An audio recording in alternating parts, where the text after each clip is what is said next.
Hey Ice Ender fans, welcome back to another video. And in today's video I'll show you how to make games for the original Game Boy and the Game Boy Color in 2024 or whenever you're watching this.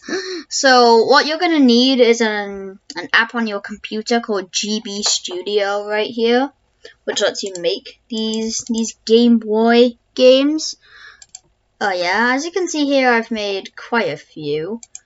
But, yeah, today I'll show you how to make your own Game Boy game. So first you gotta name your project whatever you want. So I guess we'll name it,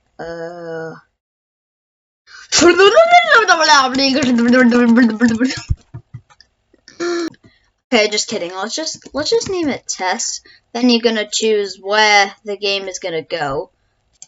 And then you have to click Create Project. Alright, now you're in your game. So you can choose if it's a Game Boy Color game or not by clicking Enable Color Mode right there.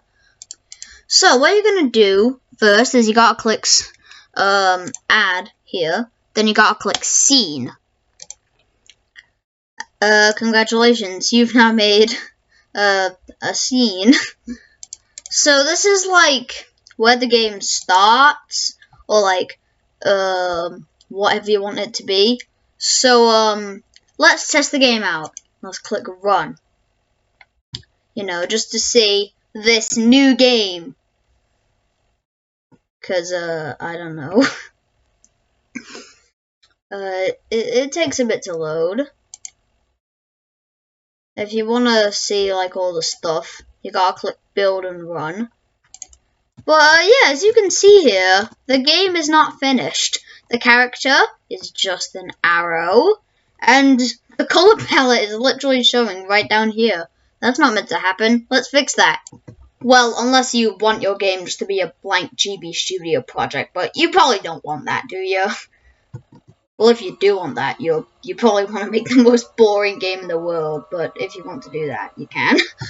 But this is how to make an actual game. So what you gotta do here is click on this, open project folder, and then click on assets. So if you want to add a background, and replace this one right here, you have to get a picture from your computer and put it into this folder, as long as it's not too big for the Game Boy. So let's get this Earthbound screenshot, and let's hope that it works. So now let's click the Earthbound screenshot, and yeah, there are a couple errors, but it should work fine. Let's boot the game up. Oh, yep, the game is too big. No, not the game. The background, yeah. So what do we do if it's too big? Well, you gotta copy the placeholder picture, then get the Earthbound screenshot or whatever picture you want to use. Alright, now we have the Earthbound screenshot, so let's shrink it down so that it will fit on the Game Boy's tiny screen.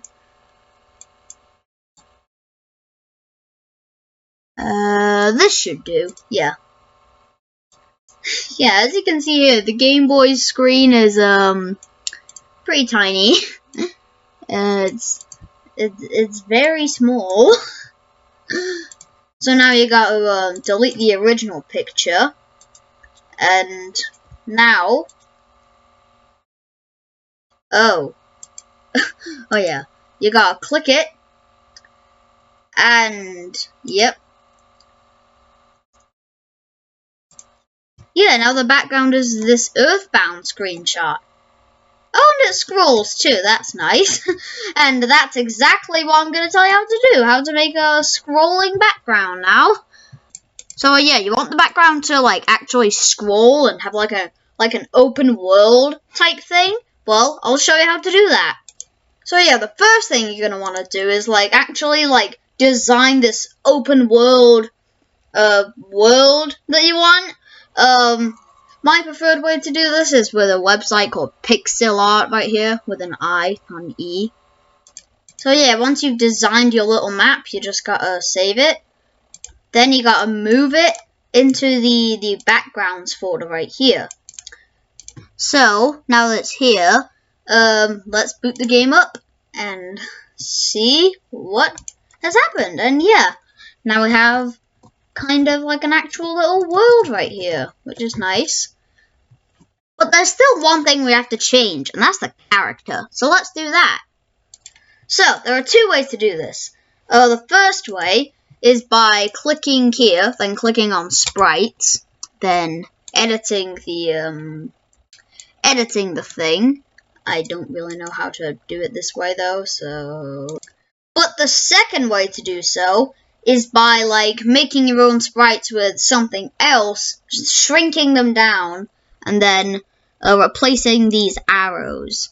So first, as an example here, I'm gonna copy this character from one of my previous games, the Glitchlands Game Boy Edition, and then replace these pictures right here. Then boot up the game. And boom! You now have a custom character. And that's it for today's tutorial. Bye!